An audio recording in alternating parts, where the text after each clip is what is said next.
नमस्कार। टर्की ने अमेरिका को धूल चटाते हुए अपने 5th जनरेशन एक एयरक्राफ्ट का सफलतापूर्वक परीक्षण कर दिया है और ये एक बहुत ही इंपॉर्टेंट न्यूज है। क्या है पूरी बात, इस पर भी आते हैं और कैसे उसने अमेरिका को एक तरह से कहा जाए धूल चटा दी, इस पर भी आते हैं। पहले तो न्यूज देख लेते हैं जो रेटर्स में है अभी का न्यूज कि Turkey's Kaan fighter jet conducted first flight. Turkey ने एक फाइटर जेट बना लिया है जिसका नाम है कान और अब इसने अपना पहला सफलतापूर्वक फ्लाइट ऑर्गेनाइज कर दिया है। इसकी खूबी ऐसी है कि यूक्रेन ने भी इसको खरीदने की अपनी इच्छा जाहिर की है। अब आप समझ सकते हैं ये क्या है। एक बात इसको जान लें कि जो कान है इसका मतलब होता है किंग ऑफ द किंग। कान का मतलब होता है किंग ऑफ द किंग और यह टर्की का पहला नेशनल कॉम्बैट एयरक्राफ्ट है। इसमें एक बात ध्यान रखेंगे कि आपको यह पता होगा कि टर्की जो है एक नाटो का मेंबर भी है। NATO North Atlantic Treaty Organization जो अमेरिका की लीडरशिप में 1949 में बना था। और इस टर्की ने एक प्रोग्राम लॉन्च किया था, ध्यान रखेंगे, TFX प्रोजेक्ट। ठीक है, TFX प्रोजेक्ट। और इसके तहत में उसकी जो मंशा थी, जो प्लानिंग था, वह यह था कि टर्किश एरोस्पेस जो है वह अपना खुद का किसी से परचेस करके नहीं कॉम्बैट एयरक्राफ्ट बनाए। टर्की एरोस्पेस जो है फर्म जो है उसे कहा जाता है टूसैस, TUSAS।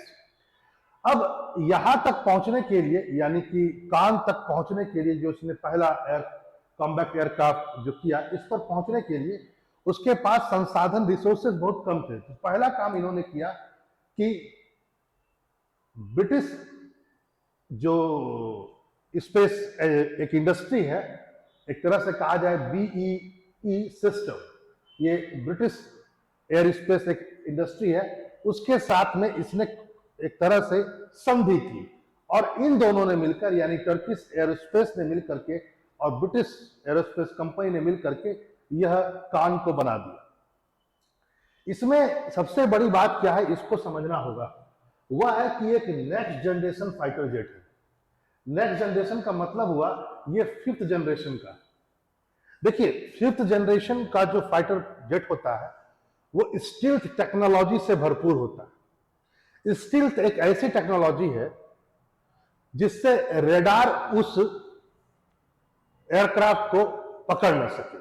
किसी भी चीज को जो हवा में जा रहा हो, यदि वो स्टील्थ है, उसके साथ एक वर्ड लगा हुआ स्टील्थ, तो उसको रेडार कैच नहीं कर सकता और आप यदि रेडार कैच नहीं करेगा तो आप किसी भी एंटी मिसाइल से उसको गिरा नहीं सकते।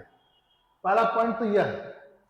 ऊपर से 5th जनरेशन होने के कारण मैं नहीं बताया। दूसरा पॉइंट है इसमें डबल इंजन भी है और ये किसी भी वेदर में अपना काम कर सकता है। यहां पर यदि मैं तेजस की बात करूं तो यहां पर ध्यान आप क्या देंगे कि तेजस जो है वो सिंगल इंजन वाला एक विमान, लाइटर विमान है, हल्का विमान है। इसके कंपेयर में यह जो है ये उससे भारी होगा क्योंकि डबल इंजन है, ध्यान दीजिएगा। और दूसरा पॉइंट इसमें बात यह भी ध्यान रखेंगे कि ये स्टील्थ है, तेजस स्टील्थ नहीं है। समझ में आ गया? आगे देखिए, यहां पर एक बात आप लोग और भी ध्यान रखेंगे, जो टर्किश एरोस्पेस ने साझा किया बात, उन्होंने कहा कि लगभग 125 मिलियन US डॉलर खर्च हुआ है बनाने में। और यह जो TFX प्रोजेक्ट था जिसके अंतर्गत में दोनों देशों की ब्रिटिश एंड टर्किश एरोस्पेस ने मिलकर के कान को जो बनाया 5th जनरेशन एयरक्राफ्ट, उसे बनाने की जो शुरुआत हुई थी, ये प्रोजेक्ट की शुरुआत 2016 में की गई थी। आगे और भी कुछ बातें हैं, जरा देख लिया जाए, वो यह है, इसको भी जरा देख लेते हैं। यहां पर मैंने अभी एक बात की थी BAE सिस्टम, यानी जिसके साथ मिल करके टर्की बना रहा है, यानी कि ब्रिटिश। याद रखेंगे ब्रिटिश एरोस्पेस लिमिटेड यदि मैं कहूं इसका फुल फॉर्म है, और एक तरह से ये कंपनी है, ये एयर स्पेस का काम करती है, आर्म्स बनाती है, आर्म इंडस्ट्री भी है और इंफॉर्मेशन टेक्नोलॉजी को भी ये पर भी ये काम करती है ये। और माना जाता है ये जो फाउंडेड हुआ था ये 30 नवंबर 1999 को फाउंड हुआ था। तो आप इसके बारे में आप जान सकते हैं, विकिपीडिया में ये बात अवेलेबल है, वहीं से मैंने इसको लिया है। यहां पर जो बात से मैंने शुरुआत किया, जरा इस पर आओ। बात यह है कि तुर्की ने अमेरिका को दिखा दिया ठेंगा। 5 तारीख का न्यूज है। आज क्यों इसको बोला जा रहा है? क्योंकि आज उसने कान का तो किया, लेकिन ठेंगा कैसे दिखाया? तो यहां पर ध्यान रखने की बात यह है कि आप जानते होंगे कि टर्की जो है वो रूस से यानी रसिया से एक सौदा कर रहा था, S-400 डिफेंस सिस्टम। आपको पता होगा, जिसको भारत ने भी परचेस किया। और इस कारण से चूंकि टर्की नाटो का मेंबर है तो अमेरिका की बात को माननी चाहिए थी, लेकिन टर्की अड़ गया अपनी बात पर। टर्की ने कहा भैया हम तो लेंगे अपना डिफेंस सिस्टम, एंड जो एक तरह से मिसाइल डिफेंस सिस्टम है इसको रसिया से, बड़ा अच्छा है। अब दोनों के बीच हो गया तनाव। तनाव जब आगे बढ़ा तो अमेरिका ने क्या किया टर्की के साथ, जरा सुनिए। अमेरिका ने F-35 लड़ाकू विमान जो प्रोग्राम है, फाइटर प्लेन जो प्रोग्राम था, F-35 एक प्रोग्राम है, उससे टर्की को बाहर कर दिया। इससे क्या हो सकता था? आखिर टर्की को इससे क्या नुकसान हुआ और अमेरिका को क्या फायदा हो सकता था? अमेरिका ने डराने का प्रयास किया कि तुम यदि इसको ले भी लोगे तो तुम क्या कर लोगे? तुम्हारे पास तो स्टील्थ टेक्नोलॉजी है ही नहीं, तुम्हारा अपना सिस्टम है कुछ? क्या तुम्हारे पास ऐसे जेट है जो स्टील्थ टेक्नोलॉजी से यानी 5th जनरेशन के हैं?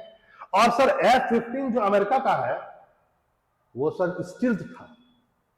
अमेरिका ने कहा जिस प्रोग्राम में हम दोनों साथ मिलकर के इसको आगे बढ़ा रहे थे, हम तुमको देते F-35 स्टील्थ टेक्नोलॉजी से लोडेड एयरक्राफ्ट जेट विमान को, अब हम तुमको नहीं देंगे। और इसलिए मैंने कहा ठेंगा दिखाया। क्यों? क्योंकि ये 5 तारीख का न्यूज है फरवरी में। पहला पॉइंट आप जान लीजिए, टर्की 2024 का ही है, इसी साल का। पहली बात तो टर्की ने साइन कर दिया एक तरफ, क्या F-400 को लेना है, अमेरिका को ठेंगा दिखा दिया। और दूसरा तरफ आज 21 तारीख की बात है, टर्की ने अपना स्टील्थ टांग को बना करके पहला फ्लाइट भी कर दिया। अब आप सोच सकते हैं अमेरिका की नीति कहां तक फ्लॉप रही। यहां पर एक बात ध्यान रखेंगे, वो यह है, मैंने कहा आपसे, वो यह है कि चूंकि ये इंडिजीनियस है टर्की के द्वारा, ठीक है, ब्रिटेन ने मिलकर के बनाया है, लेकिन यहां पर एक बात ध्यान रखें कि जैसा मैंने आपसे कहा कि इसमें डबल इंजन लगेगा। तो इसमें जो इंजन है वो जनरल इलेक्ट्रिकल का है, यही है जनरल जेई, जिसको जेई बोलते। तेजस में भी ध्यान रखेंगे इसी कंपनी का इंजन है। और माना जाता है कि ये जो इंजन है, 2 इंजन जिसको जेई का जो इंजन है वो बकायदा 4th जनरेशन का जो लॉकहीड मार्टिन का जो F-16 जेट है उसमें लगा हुआ है। तो ध्यान दीजिए, कोई कमजोर इंजन नहीं है जो इसमें यूज हुआ है कान में, इसमें वही इंजन हुआ है जेई का जो लॉकहीड मार्टिन, अमेरिका की कंपनी, आपको पता होगा विश्व की सबसे बड़ी आर्म मैन्युफैक्चर कंपनी, जो कई प्रकार के आर्म्स और एयरक्राफ्ट वगैरह बनाती है, जिसमें F-16 F-35 सब है। तो F-16 4th जनरेशन का है, 4th जनरेशन का है, ये स्टील टेक्नोलॉजी नहीं होता। उसमें जो इंजन है उसी इंजन का प्रयोग इसमें भी किया गया है, इसको भी ध्यान में रखेंगे। और भारत भी जेई का ही प्रयोग करता है। लेकिन यहां पर कुछ और बात ध्यान में रखेंगे, वो यह है, जैसा मैंने आपसे कहा कि टर्की ने एक बात और भी कहा है कि चलिए अभी तो 2 जो इंजन है वो अमेरिका कंपनी से लिया जा रहा है, जनरल इलेक्ट्रिकल से, लेकिन मैं आने वाले समय में 2028 तक इंडिजीनियस बना लूंगा अपना इंजन और उसको रिप्लेस कर दूंगा। ये बात कहा गया। एक बात यह भी ध्यान में रखेंगे कि ठीक है, नाटो का मेंबर होने के कारण चूंकि S-400 की डील की बात हो रही थी, तो 2020 दिसंबर में, जैसा मैंने पहले ही कहा, जब उसने कहा था कि मैं रसिया से लूंगा S-400, तो अमेरिका ने उसको बाहर कर दिया था F-35 steel jet fighter programme से, जैसा कि मैंने आपसे पहले कहा था। लेकिन इस गर्मी के बावजूद भी अमेरिका ने टर्की को थोड़ा खुश करने के लिए बहुत दिनों से जो एक डील रुकी पड़ी थी उसको स्वीकृति दे दी।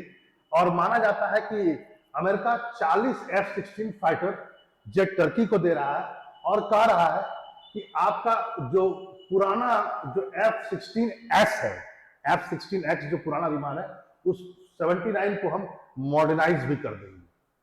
लेकिन इसके बाद भी बात नहीं बनी और मैंने आपसे कहा ही, टर्की ने न इसकी परवाह करते हुए खुद का अपना बना लिया। यहां पर ध्यान यह भी रखेंगे, अंकारा यानी टर्की यहां तक रुकने वाला नहीं है। माना जाता है कि टर्की जो है वो यूरोपियन यूनियन की एक बहुत बड़ी कंपनी यूरोफाइटर, उससे भी 40 जेट लेने की बात कर रहा है। टाइफून जेट है उसका नाम, याद रखेंगे आप। टाइफून बेसिकली भारत के सामने भी राफेल और टाइफून का प्रपोजल दोनों का आया था, तो भारत ने मना कर दिया था, क्योंकि इसमें यूरोप के कई देश मिलकर के बना रहे हैं। यदि किसी सामान की हमें कमी हो जाए या जरूरत पड़ जाए तो हम किससे किससे बात करेंगे। लेकिन फिलहाल यूरोप के देशों को भी थोड़ा सा खुश करने के लिए और अमेरिका पर दबाव को बनाए रखने के लिए उन्होंने एक बात और भी कहा कि चिंता मत कीजिए, हम कुछ और भी यूरोपीय देशों से भी लेंगे फाइटर जेट, और यूरो फाइटर कंपनी से बोला उन्होंने हम लेंगे टाइफून। तो आपने देखा ये पूरी बात, घटनाक्रम। फिर मिलते हैं एक नए टॉपिक के साथ। नमस्कार।